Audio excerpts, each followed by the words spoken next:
예, 안녕하십니까. 지난 시간에 이제 사도 교부들에 대해서 보기 시작을 했는데요. 사도 교부들 중에서도 이제 그 앞선 시대, 즉 95년경에 코린토에 편지를 쓴 로마의 클레멘스에 대해서 봤고, 그리고 안티오키의 이냐시오 107년에서 110년 사이에 로마 콜로세움에서 돌아가신 주교님인데, 그 순교의 여정 중에 7통의 편지를 쓰셨는데 아주 개략적이로나마 이제 그 편지를 보았습니다. 또 다른 사도교부가 있는데, 안티오키아의 이냐시오가 스미르나에 머물렀을 때 그곳 주교였던 폴리카르푸스 주교님이십니다. 이 주교님은 에 대한 그 정보는 많은 교부들이, 후대 교부들이 전해주고 있어요. 그 중에 성 이레네오가 남긴 증언을 한번 읽어보겠습니다. 나는 복된 폴리카르푸스가 앉았던 자리와 가르쳤던 자리, 드날던 장소, 그의 모든 행동과 외모, 사람들 앞에서 행한 연설들을 당신에게 설명할 수 있습니다. 이게 어떤 대목이냐면요, 플로리누스라는 사람에게 쓴 편지인데, 이 플로리누스라는 사람이 원래 동양이에요. 이레네오는 폴리카르푸스의 제자였는데, 이 플로리누스도 마찬가지죠. 근데 이 플로리누스가 이단에 빠지게 된 거예요. 그래서 이 사람을 이단으로부터 구출하기 위해서 폴리카르푸스의 권위를 가지고 자기가 얘기하려고. 그러니까 나는 폴리카르푸스를 다 알고 있다, 이 이야기를 하고 있는 거예요. 근데 그 폴리카르푸스가 어떤 사람이냐, 이게 중요해요. 그가 요한과 주님을 본 다른 사람들과 어떻게 교제하고 그들이 말을 어떻게 인용하였으며 그 주님과 그분의 기적과 가르침에 관하여 그들에게서 무엇을 들었는지도 설명할 수 있습니다. 폴리카르푸스는 로고스, 예수님이죠, 의 삶을 목격한 사람들로부터 모든 것을 전해 들었습니다. 이렇게 이야기를 하고 있어요. 그러니까 이게 벌써 재밌죠. 이게 이제 2세기 말 3세기에 이레네오가 이단 반박이라는 아주 중요한 책을 쓰게 되는데, 이단 반박을 하는 데 있어서 성경만으로는 안 되는 거예요. 왜냐하면 이단들도 성경을 자기들 마음대로 입맛에 맞게 성경을 인용하기 때문에 그런 거예요. 지금도 우리 신천지 뭐 이단들 있는데 이 사람들도 성경 가지고 얘기를 하는 거예요. 그러니까 똑같은 성경을 가지고는 논쟁이 되질 않는 거예요. 그럼 뭐를 가지고 하냐? 자기보다 앞선 교부들의 가르침을 가지고 그거를 근거로 해서 이단을 반박하게 할 수밖에 없죠. 그러니 거기에서 이제 이 이레네오는 이 폴리카르푸스를 얘기를 듣는 거예요. 이단 반박이라는 책을 보게 되면은 아주 재미난 부분이 나옵니다. 로마의 주교들의 목록을 쭉 자기 시대까지 열거해요. 왜? 자기가 지금 이단을 반박하는 근거는 성경을 토대로 해서 반박도 하는 것이지만 교회의 전통, 전승, 아까 말씀드렸듯이 입에서 입으로 전달되는 구전, 입으로 전달되는 캐리그마를 통해서 당신들을 반박한다, 이 이야기입니다. 하여튼 이런 대목에서 폴리카르푸스를 이레네오는 인용하고 있어요. 이런 뭐 이레네오뿐만 아니고 또 다른 교부들도 많이 이용을 하고 있어요. 교회 에우세비우스의 교회사에도 나올 뿐더러 테르툴리아누스는 교부, 나중에 우리가 배우겠지만 이가 이단자 규정이라는 책을 쓰게 돼요. 이것도 역시 이단들을 반박하게 되는데 테르툴리아누스도 역시 앞선 교부들의 말을 인용하고 있다. 이게 이제 교박을 공부해야 되는 이유 중에 하나일 수 있습니다. 이 폴리카르푸스는 문헌을 하나를 남기는데 그 문헌 이름이 필리피인들에게 보낸 편지예요. 이 편지가 어떻게 쓰여지게 되느냐면은 필리피에 있던 그 신자들이 스미르나의 주교인 폴리카르푸스에게 부탁을 드립니다. 무슨 부탁을 드리냐면은 아까 안티오키아의 이냐시오가 7통의 편지를 썼다고 했는데 이 7통의 편지를 스미르나 교회는 다 필사본으로 가지고 있었어요. 근데 이거를 가지고 있으면은 자기네 교회도 그거를 베껴서 좀 보내주십사라고 이제 부탁을 한 거죠.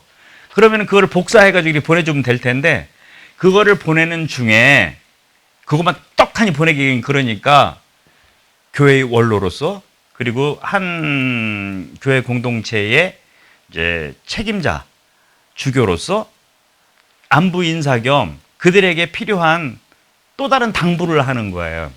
응? 여기서 보게 되면은 그 당시 교회의 구성원들이 나와 있어요. 주교뿐만 아니고 그 당시에 장로가 누구고 과부가 누구고 교회를 꾸몄던 여러 직분들이 나오고 있는데 그 직분들을 하나하나를 거명하면서 뭐는 뭐 이렇게 하고 이거는 저렇게 하라고 그 사실을 통해서 우리는 초대교회가 어떻게 조직화되고 있는지를 이제 알 수 있게 되는 것이죠. 이렇게 초대교회의 구체적인 실생활의 모습, 케리그마가 교회 공동체 안에서 어떻게 적용되고 있는지를 우리는 이 필리피 서간을 통해서 알 수 있게 된다. 근데 이 편지를 통해서 우리는 또 다른 이제 교부학의 공부거리를 알 수 있게 돼요. 이게 전체가 14챕터 14장으로 되어 있거든요. 13장을 보게 되면은 이런 내용이 있어요. 내가 이렇게 지금 편지를 쓰고 있는데 물론 이제 안티오케 이냐시오의 7통의 편지를 당신들에게 보내줄 거다. 그런데 혹시 이 필리피가요 로마하고 더 가깝습니다. 그러니까 혹시 안티오케 이냐시오의 순교 사실에 대해서 알고 있으면은 그 사실 좀 답장으로 보내달라고 이런 대목이 나와요. 그 말은 뭐예요? 아까 제가 지난 시간에 안티오케 이냐시오는 107년에서 110년경에 로마에서 돌아가셨다고 그랬어요. 그 말은 뭐냐면 폴리카르푸스가 아직 그 순교 사실을 알지 못한다라는 거예요. 근데 재미난 것은 7장, 이게 지금 13장입니다.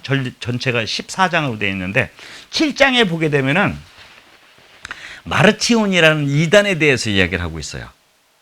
이 마르치온이라는 이단, 나중에 이것도 다시 배우게 될 텐데, 어쨌거나 이 마르치온이라는 이단이 언급되고 있는데 이 사람들이 활동했던 시대는 130년이에요. 그러니까 한번 보세요.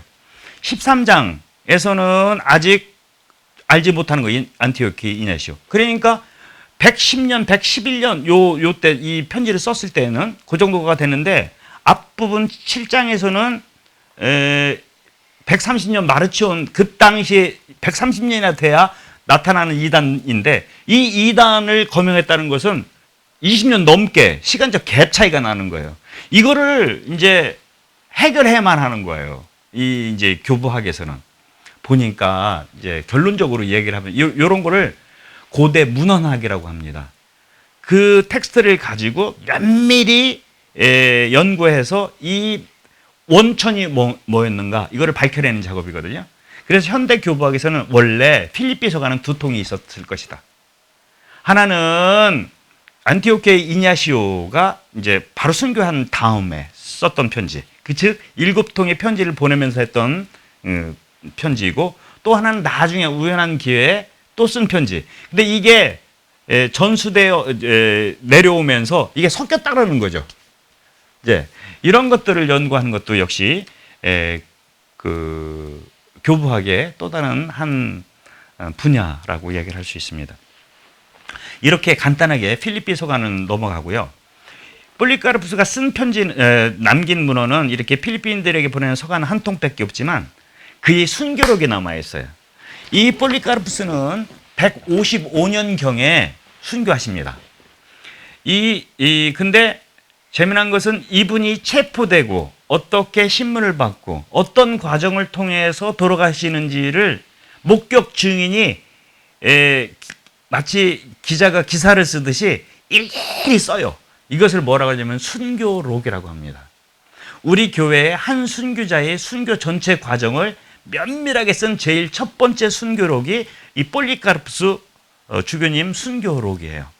근데 이게 원래 순교록을 쓰려고 만든 게 아니고 이 스미르나이 주교님이 돌아가셨다는 이야기를 프리기아라고 폰토 밑에 있는 교회에 필로멜리움이라는 교회가 있었어요. 이 교회에 있는 사람들이 당신네 주교님 순교하셨는데 그 순교한 것 좀 우리에게 그 사실 좀 전해 주십시오라고 편지를 보내요.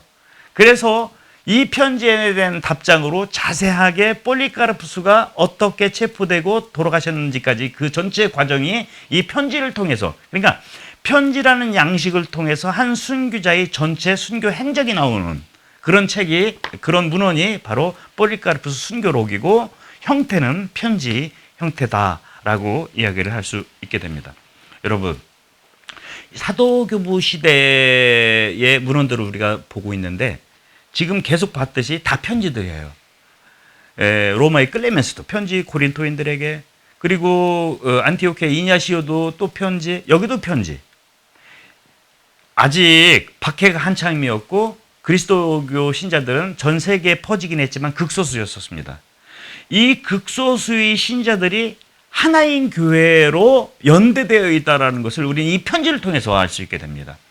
서로 밀접하게 다른 교회의 소식을 알고 싶어하고 또 전하고, 또 그 기회가 있으면은 이쪽 교회가 저쪽 교회에게 형제적 충고를 이제 하는 모습들을 볼 수 있게 됩니다. 여기서 재미난 부분을 보게 되면은 이렇게 전 세계에 온 세상에 흩어져 있지만 이들은 다 하나인 교회로 생각하고 있어요. 이 아무 편지나 읽어보게 되면은 그거를 이제 그걸 인테스타시오라고 그래요. 맨 첫 번째 이제 우리를 치면은 뭐라고 그러죠? 지금은 그런 말을 안 쓰죠. 아버지에게 편지를 쓰게 되면은 뭐 부모님 전상서, 불초소생 뭐 이거는 아주 정해져 있는 거예요. 그런 이제 앞부분 인사말인데, 제가 예를 들자면은 폴리카르푸스가 필리핀들에게 보낸 편지. 폴리카르푸스와 그와 함께 있는 장로들이 필리피의 나그네로 사는 하느님의 교회, 이렇게 얘기를 합니다. 이냐시오의 편지를 읽어볼 때 나 이냐시오는 어디에 있는 그리스도의 교회 혹은 하느님의 교회, 이렇게 얘기를 해요. 그러니까 하느님의 교회, 그리스도의 교회는 하나인데 어디에 나그네로 사는, 어디에 살고 있는, 이런 식으로 표현을 하고 있다는 거예요. 하여튼 이것도 지나가는 이야기로 드렸습니다. 이 폴리카르푸스의 순교록, 즉 필로멜리움 교회의 스비르나이 교회가 쓴 편지죠. 거기에 있는 그 순교록을 보게 되면은 이제 초창기 교회가 순교와 순교자들을 어떻게 생각했는지를 아주 여실히 볼 수 있게 됩니다. 이 폴리카르푸스가 돌아가실 때 86세였었습니다. 자기 스스로도 그렇게 얘기를 해요. 86년 동안 주님을 섬기고 살았다, 이렇게 이제 얘기를 하게 되는데, 이 양반은 본인의 순교를 직감하게 됩니다. 도망갈 수 있음에도 불구하고 이제 피신을 하지 않죠. 그 이유는 여러 가지가 있을 수 있어요. 우리나라도 모방, 샤스탕, 앵베르 주교님 다 자수했어요. 준모신 분들은 자수했고, 왜냐면 자기가 잡히는 게 신자들이 피해를 최소화시키는 거니까. 이제 이렇게 포졸들이, 여기서는 이제 로마 병사들이죠. 이제 오면은 그들 식사 대접하고 뭐 이런 내용들이 나오게 됩니다. 그리고 신문 과정이 나오게 되고, 나중에는 화형을 당해요. 화형을 당했는데 이 화형에 돌아가시질 않는 거예요. 성령의 바람에 의해서 이렇게 돛이 이렇게 바람에 부풀어 오르잖아요. 그렇게 부풀어 오르듯이 불이 오히려 이 주교님을 이제 감싸고 있다. 그래서 이제 안 돼가지고 이제 나중엔 칼로 난도질해서 이제 돌아가시게 됩니다. 일일이 다 또 이 순교록을 여러분들과 함께 읽어볼 수는 없고, 여러분들에게 한국말로 번역이 되어 있으니까 읽어보실 권고드리면서, 여기에서 재미난 몇 가지 요소를 볼 수 있게 됩니다. 성인 유해 공경이에요. 한번 읽어볼게요. 제가 조금만. 우리는 후에 그분의 유골을 모아 드렸는데 이 유골은 우리에게 보석보다 더 귀하며 금보다 더 값진 것이었습니다. 성인 유해 공경이죠. 제가 안티오케 이냐시오를 이야기할 때 출산의 때가 가까웠습니다. 여기서부터 우리는 순교 날짜를 천상탄일이라고 얘기를 했다고 했어요. 초대교회부터 순교자 공경이 어떻게 이루어졌는지 우리는 이 유골, 나중에는 유골이 아닌 유골을 묻은 그 무덤 위에 이제 제대가 세워지게 돼요. 그거는 나중에 이제 그 종교의 자유가 온 다음에 벌어지는 일이고, 그 전에는 이 유골들을 성회죠. 이것을 아주 보석보다도 더 값지게 생각해 왔다. 성인들의 유해 공경이라는 그 기원과 정신을 알아볼 수 있게 됩니다. 그 순교한 날이 되면은 이제 교회 공동체가 한 자리에 모여서 이제 그 순교자의 순교 정신을 이제 기리게 됩니다. 다음 이제 교부로는 그 에페소 그 소아시아 지역의 에페소 스미르나의 아주 인접한 조금 내륙으로 들어가면 히에라폴리스라는 동네가 있는데 이곳의 주교님이셨던 빠피아스입니다. 근데 이 빠피아스 역시 폴리카르푸스처럼 요한 사도로의 제자였었어요. 근데 유감스럽게도 빠피아스가 남긴 책은 남아있질 않아요. 그분이 쓴 책이 책 이름만 전해져 내려오고 있는데 그 책 이름이 뭐냐면 주님의 말씀에 관한 해설이라는 책입니다. 그러니까 주님 말씀, 주님께서 어떤 말씀. 근데 여기서 여러분들 잘 생각해 보십시오. 이때는 이미 요한복음까지 다 완성됐던 때예요. 그래서 그 복음서들을 설명하는데 이 빠피아스는 복음서만으로 주의를 하지 않고 들었던 것을 가지고 주님 말씀을 설명한다는 거예요. 그러니까 자기가 들은 구전된 이거를 우리는 교회의 거룩한 성전의 한 부분이라고 해야죠. 그 성전을 통해서 주님 말씀을 해석했다. 이게 굉장히 중요한 의미를 지니고 있습니다. 한 대목을 읽어보겠습니다. 다 읽을 수는 없는데요. 자기는 탐날 때마다 사도들의 생생한 목소리를 들으려고 무진장 노력을 했다 이야기예요.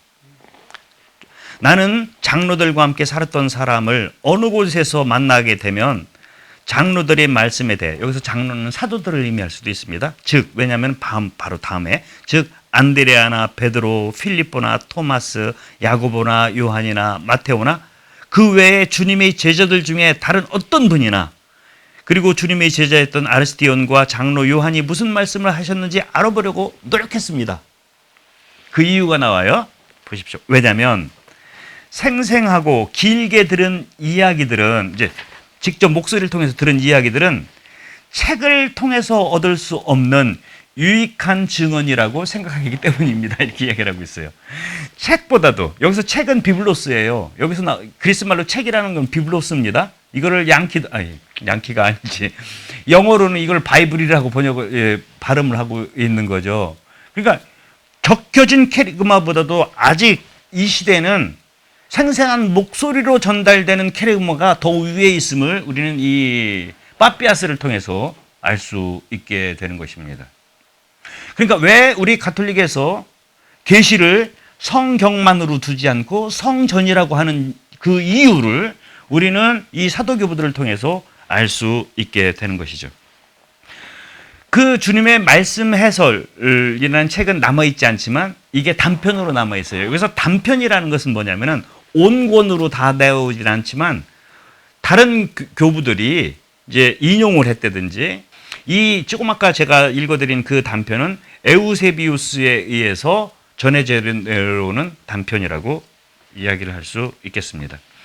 에우세비우스는 자신이 책을 쓰면서 그러니까 예를 들어서 A라는 자기 선배 교부를 이제 쓸 때 어떻게 하냐면 제일 첫 번째 생애를 써요. 두 번째는 그가 쓴 주요 작품들을 쓰고 그 작품들만 쓰는 것이 아니라 그 작품 중에서 자기가 볼 때 중요하다고 생각하는 것을 컨트롤 C, 컨트롤 V를 해가지고 그대로 복사를 한다는 거예요. 그러니까 그 책이 없어졌어도 후대 사람들은 그 컨트롤 V 한 거를 읽음으로써 그 내용이 어떤 건지를 알 수 있게 돼요. 더 나아가서 첫 번째 생애, 두 번째는 작품, 세 번째는 자기 평가예요. 그가 가르치는 그 어떤 교부가 가르친 주요 가르침들이 뭔지에 대해서 이제 이야기하고 평가를 이야기하는데 왜 빠피아스의 이 책이 후대에까지 전달되지 않느냐? 빠피아스는 이 히아레폴리스의 빠피아스는 중대한 실수를 해요. 그게 뭐냐면 천년왕국설입니다. 천년왕국설이라는 건 뭐냐면은 여러분들 세상 끝이 언제죠? 지금 우리의 종말론 교리상 종말론은 주님께서 재림하는 날 세상이 끝이에요. 그때 죽은이와 산이가 부활해서 심판을 받게 되고 지옥과 천당으로 이제 갈린다. 이게 소위 이야기하는 사말교리라고 얘기합니다. 근데 즉 여기에서 보게 되면 세상 끝이 예수의 재림이고 이때 천당과 지옥이 갈리고 공심판이 이루어진다 이렇게 되는 건데 천년왕국설은 그렇지가 않아요. 세상 종말에 앞서서 1000년 전에 주님께서 오신다라는 거예요. 그래서 이 지상에서 1000년 동안 다스리다가 세상이 끝난다라는 거예요. 이해되셨는지 모르겠습니다. 정통 종말로는 예수님이 오신 재림이 끝이에요. 근데 천년왕국설은 1000년 전에 세상 끝 1000년 전에 오셔서 1000년 동안 다스린다라는 거예요. 그 근거는 시편에 있습니다. 우리 1000년이 하루 같다 이야기를 하는데 창세기를 보게 되면 7일이에요. 6일 동안 창조가 끝나고 맨 마지막 안식일이 있죠. 그래서 이 창조가 끝날 때가 6일인데 이게 6000년이라는 거예요. 그리고 마지막 그 6000년에서 7000년 사이에 이게 천년왕국 시기라는 겁니다. 이거는 좀 웃긴 것 같지만 나중에 이제 기회가 되면 이 천년왕국설이 나올 수밖에 없는 신학적 이유가 있어요. 그걸 생각하면 이게 그냥 웃긴 이야기가 아닙니다. 어쨌거나 후대에 이거는 이단으로 판명돼요. 이단으로 판명됐는데 이런 맹점이 있기 때문에 주님에 관한 말씀 해설이 이제 폐기되기에 이릅니다. 이렇게 세월이 흐르면서 어떤 한 교부가 이단적 내용을 얘기했을 경우에는 남아있지 않는 책들이 많이 있게 돼요. 그런 경우에는 이런 단편들을 통해서 우리는 알 수 있게 된다라는 말씀입니다. 또 하나 이제 헤르마스의 목자라는 책입니다. 이것도 역시 한국말로 번역이 되어 있어요. 제법 굵죠? 이거 굵다고 생각하시면 안 돼요. 굵어서 그냥 안 읽으시면 안 된다는 얘기예요. 왜냐면은 이만큼이 해제요. 해제. 이만큼이 해제고 요만큼 뒤 뭐 부록 같은 거 있고 요만큼이라고 쳐도 이렇게 하면 이쪽은 희란말 원래 원어고 이쪽은 한국말이에요. 그래가지고 그렇게 길지 않으니까 여러분들 한번 읽어보시면 좋을 것 같습니다. 여기는 헤르마스라는 분이 이 목자라는 책을 썼다라는 거예요. 이게 언제 썼느냐? 보통 이것도 이제 조금 문제가 돼요. 이 책을 보게 되면은 천사가 나타나가지고 헤르마스에게 책을 써가지고 한 권은 클레멘스한테 갖다 주라고 그래요. 클레멘스. 그 클레멘스가 어떤 클레멘스예요? 아하, 로마의 클레멘스죠. 로마의 클레멘스는 제가 저희 지난 시간에 말씀드렸듯이 교황직을 90년에서 100년 사이에 이렇게 했다고 해요. 그러면은 이 책은 그때 쓰여진 책이라고 볼 수 있어요. 근데 재미난 것은 무라토리우스 단편이라는 게 있습니다. 무라토리우스 단편 혹은 무라토리 단편이라고도 이야기를 하는데 1700년경에 저 밀란노의 암브로시오 도서관의 관장님이셨는데 거기서 막 보다가 막 먼지에 쌓인 그 파피루스를 발견하게 되는 거예요. 그래가지고 그걸 딱 보니까 아이 글쎄 여기에는 정경 목록, 정경이란 말은 제가 오늘 처음 말씀을 드렸는데 진짜 성경 목록표가 쭉 있는 거예요. 그 목록표에 보니까 요거는 성경이니까 이제 나중에 외경을 배우셔야 될 거예요. 여러분들 복음서에 마테오, 마르코, 루카, 요한만 있는 게 아니고 다른 복음들도 많아요. 이런 거를 외경이라고 그러고 이걸 정경이라고 그러는데 이 무라토리오 단편을 보니까 초세기 로마 교회에서 생각하고 있는 정경 목록표가 쭉 나온 거예요. 이거는 진짜 중요한 책이니까 이거는 정경 전례에 읽혀지는 책이다. 그리고 정경 아닌 것들 이런 외경들이 쭉 나와요. 근데 그 외경류에 이 책이 들어가 있는 거예요. 근데 재미난 것은 이 외경 중에서도 어떤 얘기를 하냐면 읽어도 좋은 책, 외경이라도 다 나쁜 게 아니라는 거예요. 또 어떤 거는 읽어서는 안 되는 책, 뭐 이렇게 나누고 있는데 이 목자라는 책은 정경은 아니지만 읽어도 좋은 책 이렇게 얘기를 하고 있던 거예요. 그래서 학자들은 이 책을 뭐라고 생각했냐면은 여러분들 이미타시오 크리스티 그 뭐라 그래? 한국말로는 준주성범이라는 책이 있어요. 지금 우리 한국 천주교 신자들은 안 읽지만 저희 윗세대만 해더라도 신심서적으로 굉장히 많이 읽었던 책이에요. 근데 이거를 고대 시대의 준주성범에 이렇게 이제 필적한다고 이야기를 하고 있습니다. 그 클레멘스 시대 때 쓰여졌다고 하는데 이것도 마찬가지로 그 무라토리에 보면은 여기에서는 비오 교황, 제1대 비호 교황의 동생이 헤르마스였고 그 사람이 썼다고 그래요. 근데 비호 교황님은 140년에서 150년 정도의 로마의 교황이었거든요. 그럼 보세요. 여기서도 시간 차이가 나는 거예요. 하나는 100년으로 치면은 하나는 50년, 150년이라면 50년의 갭이 있어요. 아하. 그래서 이 책은 헤르마스라는 사람에 의해서 항목에 쓰여진 것이 아니라 로마 교회에 있던 여러 전승들을 묶어서 편집된 것이라고 이제 후대 학자들은 추정하고 있습니다. 그러면 이 책의 내용을 좀 보도록 하겠는데요. 이 책은 크게 1, 2, 3부로 나뉘어져 있습니다. 1부는 교회에 대한 환시예요. 헤르마스라는 해방 노예가 있었어요. 이제 그 주인이 로떼라는 사람인데 여주인인데 이 여주인이 해방시켜 준 거예요. 그러면서 천주교 신자가 되고 근데 천주교 신자가 됐으면 은총 속에서 살아야 되는데 세례를 받고 새 삶을 이제 이렇게 살아야 되는 건데 여러분들 세례 받고 죄 하나도 안 짓나? 죄 짓고 살죠. 이때만 해도 벌써 주님의 종말, 임박한 종말이 자꾸 늦어지는 거예요. 그러니까 어떻게 돼요? 사람들이 이완되는 거예요. 그러니까 내일 모레 세상 끝이라면 주님 오신다고 그러면 여러분 죄 짓겠어요? 죄 안 짓지. 근데 이게 자꾸 지연되다 보니까 죄 지을 게가 늘어나는 거예요. 이 책은 어떤 책이냐면은 죄 지은 사람들이 회개로 초대하는 책입니다. 어쨌거나 그런데 제일 처음에는 천상적 인물이 나타나요. 처음에는 할머니 모습으로 해다가 점차 나타날 때마다 젊어지는 한 신비로운 여인의 모습으로 드러나고 맨 마지막으로는 목자의 모습을 하고 나타나요. 천상 인물이에요. 이게 여러분 요한 묵시록을 보게 되면은 천상의 어떤 인물로부터 계시를 받잖아요. 그래서 이거는 장르적으로 볼 때 요한 묵시록과 같은 묵시록 계통의 문헌이라고 볼 수 있게 됩니다. 어쨌거나 5개의 환시가 이제 1부를 이루고 있고요. 2부는 12개의 계명들이 나타나고 있습니다. 이 12개의 계명은 구체적으로 그리스도교 신자들이 어떻게 살아야 되는지 제가 제목만 조금 읽어볼게요. 신앙과 하느님에 대한 경외심과 항구함, 단순하고 순결한 마음, 성실함, 결혼 생활에서 이제 어떻게 생활해야 되는지, 결혼 부부 생활, 그리고 배우자가 죽었을 경우에는 또 어떻게 해야 되는지, 또 뭐 하느님을 신뢰하고 의심을 슬픔과 염세주의를 아니 이렇게 아주 구체적인 그 우리 윤리적 지침을 이야기하고 있다. 그러니까 1부에서는 회개로 초대하고 2부에서는 구체적으로 계명을 어떻게 실천해야 될 건지를 얘기하고 있어요.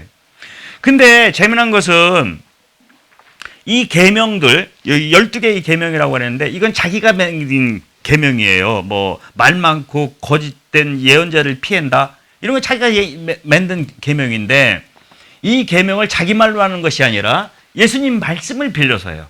근데 재미난 것은 우리가 알고 있는 내 복음서 외에 주님 말씀들이 여기에 포함되고 있다는 얘기입니다. 그러니까 이 말은 뭐예요? 자신의 그 스승으로부터 들은 예수님 말씀인 거예요. 그러니까 그 말씀은 복음서에는 없어요. 사복음서에는. 그렇지만 분명히 예수님의 말씀이라고 얘기를 하고 있다는 거예요. 그러니까 여기서도 마찬가지로 아직도 구전되고 있는 그 예수님의 말씀이 구체적인 삶 속에서 적용되고 있다는 사실을 우리는 알 수 있게 되는 것이죠. 그 다음에 이렇게 5개의 환시 일부, 12개의 계명, 그 다음에 이제 10개의 비유가 나오고 있습니다. 비유를 들어서 얘기를 하고 있어요. 이제 그리스도교 신자들이 이제 어떤 삶을 살아야 되는지를 비유를 들어 했는데 하나만 읽어드리겠습니다. 이 나그네 살이 하는 우리들이라는 거예요. 아까도 제가 폴리카르푸스가 필리핀들에게 쓸 때 폴리카르푸스 주교가 필리핀에서 나그네 살이 하는 교회에 쓴다고 그랬잖아요. 나그네 살이라는 것은 초창기 그리스도인들의 핵심적인 자기 정치성이었습니다. 이 나그네 살이 혹은 순례자. 순례자는 뭐예요? 하느님 나라를 향해 나가는 순례자들이죠. 이 지상은 그냥 순례의 기간 중에 있는 거예요. 그러니까 여기에 목매면 안 되는 거죠. 우리는 저 천국 시민권을 가지고 있는 사람들, 요 대목을 한번 읽어보겠습니다. 목자는 나에게 다음과 같이 말했습니다. 하느님의 종들인 여러분은 타향에 살고 있다는 것을 명심하십시오. 여러분의 고향은 이곳이 아닙니다. 여러분의 고향은 여기에서 멀리 떨어져 있습니다. 미국의 여러분들이 살아야 할 도시를 알고 있다면 여러분은 왜 이곳에서 전답이나 사치스러운 가구나 저택이나 과분한 집을 사려고 합니까? 이런 얘기를 하는 거예요. 여기 잠시 지나가는 건데 이 지상의 도시를 위해 이런 것들을 얻으려 하는 사람은 자기 고향으로 돌아가는 것을 생각하지 않는 사람이 분명합니다. 이런 얘기를 하고 있어요. 그러니까 아주 종말론적 삶이죠. 주님께서 곧 오실 때 이 모든 것들은 사라질 건데 왜 여기에 이렇게 살아가고 있느냐, 이런 이야기가 쭉 이어지고 있습니다. 또 다른 비유 하나 말씀드리면은 포도넝쿨과 누름나무에 대한 비유입니다. 이 포도는 넝쿨이잖아요. 한 나무가 있어요. 그러면은 이게 이 누름나무라는 나무가 바람에 확 움직일 수 있는데 이 포도넝쿨이 이거를 이렇게 엮게 되면은 바람이 불어도 이게 흔들리지 않는다라는 거예요. 이거를 비유로 얘기하면서 어떻게 얘기하냐면 이게 부자라는 거지. 그리고 가난한 이들은 이 부자가 없으면은 땅에 썩어요. 이게 부자를 통해서 올라가야 되는 거예요. 근데 이 부자는 가난한 이들이 이렇게 해주지 않으면은 이거는 바람이 불면 쉽게 썰어진다는 거예요. 그리고 이 포도는 그런 진짜인지 모르겠지만 하여튼 이 책을 통해서 보게 되면은 옆에 있는 물들을 빨아들여요. 그러니까 이 누름나무가 목마르지가 않은 거예요. 부자와 가난한 이, 부자의 나눔과 가난한 이들의 기도, 이게 어우러져야 된다. 이런 이야기를 하고 있습니다. 또 여러 비유들이 많이 나와요. 예를 들어서 겨울철의 나무, 지금 참 이게 언제 방송될지 모르지만 겨울철 나무 보면 저게 살았는지 죽었는지 모르잖아요. 지금 세상이 그렇다는 거예요. 봄이 오면 이게 죽은 나무에서 새 가지가 안 나와요. 이것처럼 세상 종말에 우리들이 삶이 어떤 건지에 대해서 이제 드러내주고 있는 것이죠. 아주 재밌죠. 이런 것들. 그래서 이런 헤르마스의 목자라는 책도 있다라는 것을 아시면 되겠습니다. 이 책은 굉장히 중요합니다. 어떤 면에서 중요하냐면은 고해성사는 5세기나 가서 7성사로서 정착되게 됩니다. 초세기 이 시대만 해도 죄의 용서는 딱 한 번밖에 없었어요. 그게 뭐예요? 세례성사죠. 근데 이 사도교부 시대 때 종말이 지연되면서 사람들은 점차 죄를 짓게 됩니다. 그런데 이 죄의 용서에 대해서 이 헤르마스 목자는 그 가능성에 대해서 얘기를 하고 있고, 죄의 용서 이전에 용서받기 위해서 어떻게 참여를 해야 되는지, 그리고 어떻게 양심 성찰을 해야 되는지를 드러낸 책이라고 할 수 있습니다. 그래서 현대의 교부학자들은 이 헤르마스의 목자를 초세기 로마 교회가 이제 사도들도 이제 없어진 상태예요. 권위가 막 흔들리고 있고 교회 안팎의 문제죠. 바깥에서는 박해가 막 휘몰아치고 있고 안에서는 사도들이 권위 부재에 의해서 막 이단들이 발흥하고 있고, 이런 시대에 이 목자라는 책은 양심 성찰을 호소하는 거죠. 그리고 참회로 이끄는 책인 거죠. 그렇기 때문에 이 책을 보게 되면은 아주 재미난 그 시대에 여러 가지 지을 수 있는 죄들에 대해서 나오고 있어요. 막 신부님들도 죄 짓고 막 이런 것들. 그래서 그 시대를 아주 적나라하게 양심 성찰하는 모습을 우리는 볼 수 있다. 이것을 통해서 초대교회가 어떻게 교계 제도로 형성되어 나가고 있는지를 우리는 알 수 있다. 또 하나는 아까도 말씀드렸듯이 기록되지 않은 주님 말씀이 어떻게 구체적으로 적용되고 있는지도 알 수 있다라는 이야기입니다. 자, 이제 마지막이네요. 바르나바 서간입니다. 이 바르나바 서간은 초대교회 때는 바르나바가 누구예요? 안티오키아에서 바오로 사도와 함께 선교여행 갔던 그 바르나바인데, 근데 후대의 학자들에 의하면은 그 바르나바가 아닌 바르나바예요. 그렇지만 시대상으로 보면은 사도교부 시대 때 쓰였어요. 이런 거를 위명이라고 합니다. 어떤 하나를 이제 어떤 사람이 익명이 썼는데, 혹은 익명의 공동체가 썼는데, 한 사람일 수도 있고 공동체가 쓸 수도 있는데, 이 권위를 사도적 기원을 둔 것으로 이 내용 컨텐츠의 권위를 높이기 위해서 이런 위명의 저서들이 많이 나오게 됩니다. 교부학에서는 그것을 가려내는 것도 교부학의 공부하는 하나의 분야라고 얘기를 할 수 있습니다. 바르나바 서간은 사실은 서간의 형태를 띤 하나의 강론 혹은 하나의 신학 논증이라고 얘기를 할 수 있겠습니다. 신약성서의 사목서간들처럼 신약성서에 예를 들어서 유다서, 뭐 베드로 서간, 뭐 야고보 서간, 이런 거는 한 사람 혹은 한 공동체만을 겨냥한 게 아니거든요. 모든 공동체가 그것을 다 읽으면서 묵상하도록 초대하고 있는 거거든요. 바르나바 서간 역시 이제 그러한 종류라고 보시면 됩니다. 마치 이 가톨릭 서간이라고 불리우는 그런 사목서간들과 비슷한 유다라고 볼 수 있게 됩니다. 이것은 전반부와 후반부로 나눠지고 있는데, 전반부는 주로 이론편이에요. 이 이론편이 상당히 중요합니다. 왜 중요하냐면은 이 학자들이 바르나바가 아니라고 하는 이유는 이 서간을 보게 되면 굉장히 유다인들에게 비호감적입니다. 제가 안티오키아 이냐시오를 얘기할 때 말씀드렸죠. 이 시대는 아직 유다교와 그리스도교가 짬뽕이 되어 있는 거예요. 다른 사람들이 눈을 볼 때는. 우리는 완전히 다른데.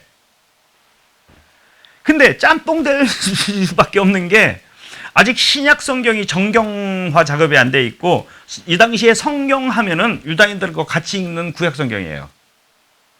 우리들도 구약 성경을 읽었고 유다인들한테는 말할 필요도 없고. 근데 여기에 충돌이 되는 겁니다. 바르나바 서간의 그 이론표는 뭐가 나오는 거냐면은, 한마디로 얘기하면 바르나바 서간은 니들은 이거 읽을 자격이 없어. 왜? 우리가 진짜 새로운 하느님 백성이야. 이렇게 우기는 거예요. 니들이 읽는 거는 자구적으로 읽는데, 글자만 봐서 읽는 거예요. 예를 들어서 뭐 동물들 먹지 마라. 뭐 새는 먹지 마라. 이런 것들을, 그렇기 때문에 새 안 먹는 거예요. 그게 중요한 거 아시다. 새는 이렇게 날치게 하잖아요. 새가 농사 짓지 않잖아. 막 남이 잡아온 거 독수리 같은 게. 도둑질 하지 말라라는 걸로 이걸 읽어야 된다. 이런 식으로 이야기를 하는 거예요. 자구적으로 읽어서는 안 되고 예수 그리스도의 사건을 통해서 구약 성경을 읽어야 된다. 이렇게 이야기를 하는 겁니다. 구약 성경 자체로는 의미가 없다. 예수님을 통한 파스카 사건을 통해서만이 구약 성서는 의미를 지니고 있다. 따라서 우리는 예수 그리스도 가르침을 받은 사람들이기 때문에 이 구약을 정당하게 해석할 수 있다라는 얘기입니다. 그러니까 한번 생각을 해보세요. 이 랍비들이나 유다인들이 볼 때는 미치고 팔짝 뛰는 얘기일 거예요. 굴러온 돌이 박힌 돌을 빼내는 식인 거예요. 그것을 일목요연하게 논리적으로 쓴 논문이 이 바르나바 서간의 전반부라고 이야기를 할 수 있겠습니다. 성서의 자꾸적인 해석 방식을 거부하고 완전한 인식을 가진, 즉 예수 그리스도를 체험한 우리만이 거기에 대한 올바른 해석을 할 수 있다라고 이야기를 하면서, 여기서 나오는 게 나중에 이제 제가 또 여러 차례 이제 말씀드릴 기회가 있지만, 이것을 성경의 예형론이라고 얘기를 합니다. 예형, 원형이 있고 예형이 있죠. 이 예형은 프레파라시오, 그러니까 이 원형이 나타나기 전에 미리 상징적으로 예견한다라는 거야. 이게 무슨 말이냐? 구약 시대에 예를 들어서 모든 물들은 신약의 세례성사의 물을 예비시키는 예형이었다. 이게 원형이라는 얘기예요. 예를 들어서 노아의 홍수, 이거 또 홍해를 가른 물, 이런 것들. 예? 모세가 지팡이를 바위를 쳤는데 거기서 물이 이렇게 나왔다. 그 바위가 신약에서는 예수님이에요. 늑방에서 피와 물이 쏟아나왔다. 이거는 세례성사, 성취성사, 이런 식으로 바른 거를 예형론이라고 하고, 이런 예형론을 이미 사도교부 시대 때 이 바르나바 서관을 통해서 우리는 시도되고 있는 것을, 그러니까 구약 성경을 다시 읽기죠. 철저하게 그리스도교적 시각으로 다시 읽는 그런 것을 우리는 볼 수 있게 됩니다. 그리고 후반부는 이제 실천편이에요. 후대 유다이즘에서 윤리는 크게 윤리적 이원론이에요. 생명에 이르는 길, 죽음에 이르는 길, 빛의 길, 어둠의 길. 요걸 그대로 따옵니다. 이렇게 하는 건 죄 짓는 길이고, 이렇게 하는 이제 착한 일, 생명을 얻는 길이다. 유다인들의 윤리를 따른 것 같지만 늘 예수님의 말씀을 여기 삽입시킨다는 거예요. 그러니까 우리가 착한 일을 해도 혹은 죄를 져도 이게 윤리적 선악 때문이 아니고 예수님이 이렇게 말씀하셨으니까 이게 이제 여기에 대입되는 것이죠. 이 가르침에 재미난 것들 뭐 여러 가지가 있는데요. 뭐 낙태 금지라든지 뭐 이런 여러 가지가 있어요. 여기도 또 천년왕국설도 나오고 있습니다. 근데 재미난 것 중에 하나는 여러분들에게 소개하고 싶은 거는 주일의 그 기원입니다. 주일을 이는 제8일이라고 얘기를 해요. 여러분, 제8일이 있습니까? 일주일은 7일이라는 사이클로 돌아가요. 그래서 주일날은 주간 첫날이 되는 거예요. 근데 이것을 어떻게 얘기를 하냐면은 주일은 이 사이클 1일부터 시작해서 7일 사이에 속하지 않은 날이라고 얘기를 하는 거예요. 제8일. 이 제8일은 뭐를 얘기하면 시간을 벗어나는 시간이에요. 그걸 뭐냐면 하느님의 시간이죠. 그걸 우리나라 말로는 영원이라고 이야기를 할 수 있어요. 즉 주일은 이 시간의 사이클을 벗어난 하느님 나라에 있을 시간을 지금 앞당겨서 하는 것이다라고 이런 얘기를 하고 있는데 아주 독특하죠. 근데 이렇게 이야기한 것도 이 천년왕국설에는 베이리스 속에서 얘기를 하게 됩니다. 그래서 천년왕국설은 비록 이단이지만 많은 묵상거리가 있어요. 이제 나중에 시간이 되면은 아주 자세하게 얘기할 수 있을 것 같습니다. 이상으로 사도 교부들의 문헌을 살펴봤습니다. 사도들이 직제자들로서 성경이 다 담아내지 못하는 그 캐리그마를 말로써 전해준 이 사도들의 그 쓴 글들이죠. 그 문헌들을 여태까지 봤습니다. 다음 시간에는 지금까지는 사도들 한 명 한 명이 쓴 거잖아요. 근데 다음 시대는 요 시대에 한 사람이 쓰지 않은 공동체가 편집했다고 볼 수 있는, 즉 사도 교부 시대의 공동체의 문헌들을 살펴보도록 하겠습니다. 감사합니다.